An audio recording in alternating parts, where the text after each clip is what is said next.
Halo semuanya, tenang. Lu bukan ngelihat Mr. Kece yang lagi ganti warna hoodie. Ini masih program begini ceritanya. Sekalian gue mau tegesin sama lu, gue bukan Mr. Kece. Lo pasti tahu dong, topeng ini adalah ciri khas dari serial Money Heist. Money Heist, salah satu serial di streaming platform yang paling digemari di Indonesia. Gue mau nanya sama lo, ada nggak di antara lo yang bisa ngabisin seharian duduk nonton TV series favorit lo? Sampai lupa mandi, lupa makan, bahkan lupa pacar. Lo mau tahu nggak kenapa semakin banyak orang nonton di streaming platform?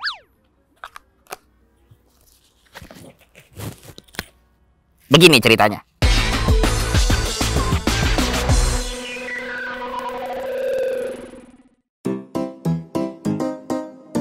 Suka banget sih, apalagi lagi pandemi gini ya. Suka banget, apalagi kayak di rumah aja terus gini kan hiburannya paling cuman nonton.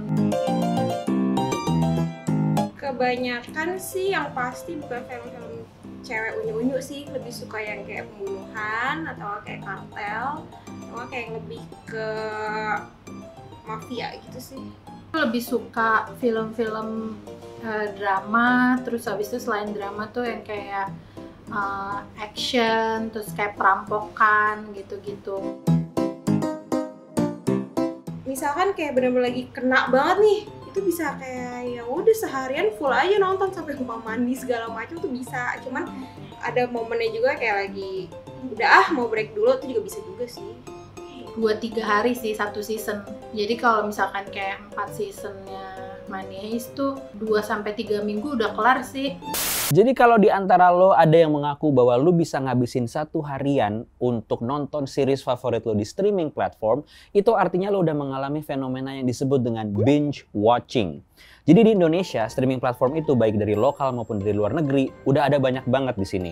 Mulai dari Netflix, Viu, bahkan HBO tuh ada 3, ada HBO Go, Play, dan Max, terus ada Catch Play, Go Play, Mola TV, bahkan yang paling terakhir adalah Disney Plus Hotstar. Ada penelitian yang bilang bahwa streaming platform yang gue sebut barusan itu menjadi pilihan favorit Gen Z nomor 2 teratas tempat mereka mengkonsumsi konten. Nomor 1 favorit Gen Z adalah tetap YouTube. Jadi apa sih binge watching itu? Binge watching adalah sebuah perilaku menonton serial atau tontonan TV show 2-4 episode sekaligus dalam sekali nonton. Kalau bahasa Inggrisnya bilangnya nonton in one sitting. Jadi sekali lu duduk untuk nonton, lu tuh nonton 2-4 episode sekaligus. Itu namanya binge watching.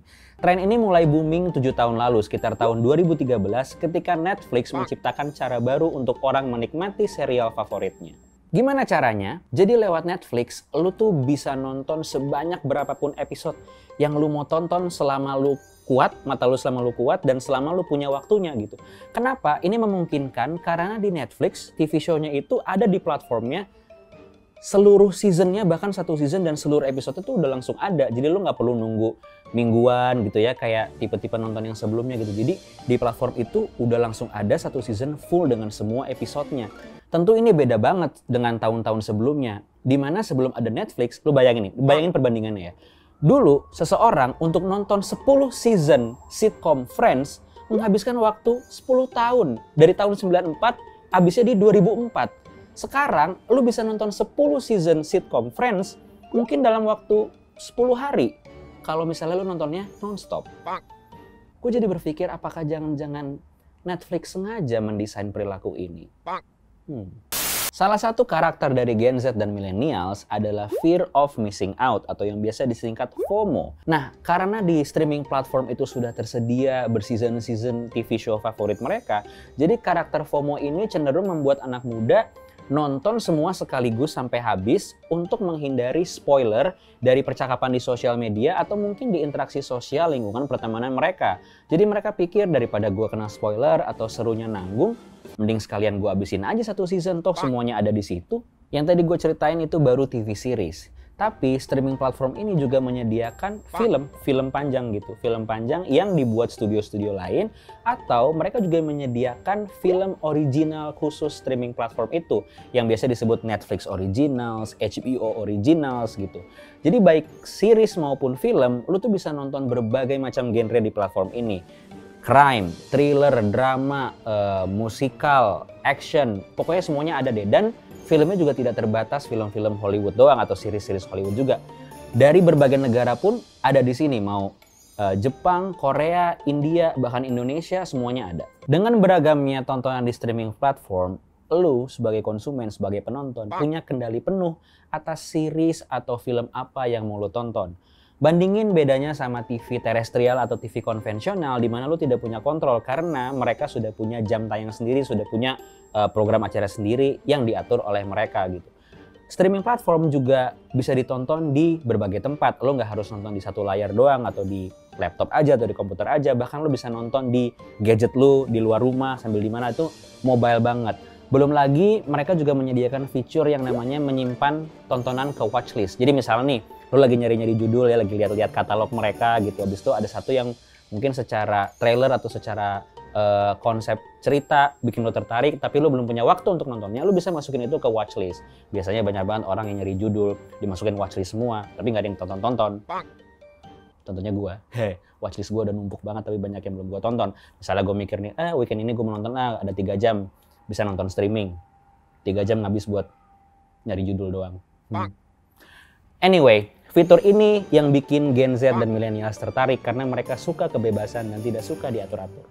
Salah satu karakter lain dari Gen Z dan millennials adalah mereka tidak ragu untuk spend money atau ngeluarin uang untuk sesuatu yang mereka anggap bagus dan bisa memberikan mereka experience atau pengalaman.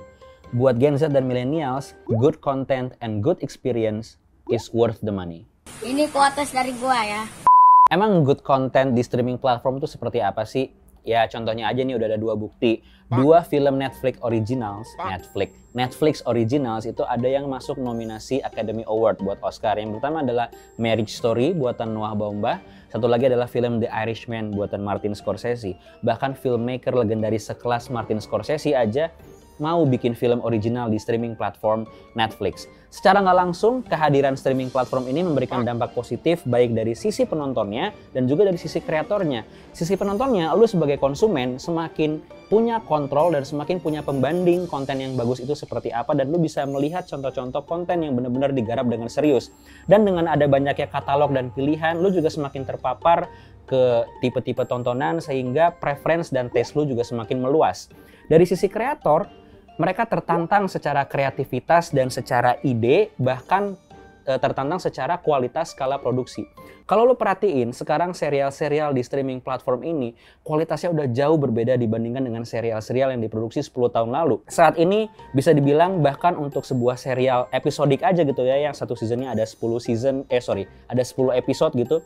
Itu kualitasnya bisa dibilang satu episode aja tuh udah seperti film. Lu bisa lihat dari mulai pengambilan gambarnya, kualitas editing dan color gradingnya, musiknya, make upnya, special effectnya gitu ya. Misalnya lu nonton Black Mirror gitu, ada 10 episode, itu rasanya tuh sudah seperti nonton 10 film pendek, saking bagusnya kualitas produksinya.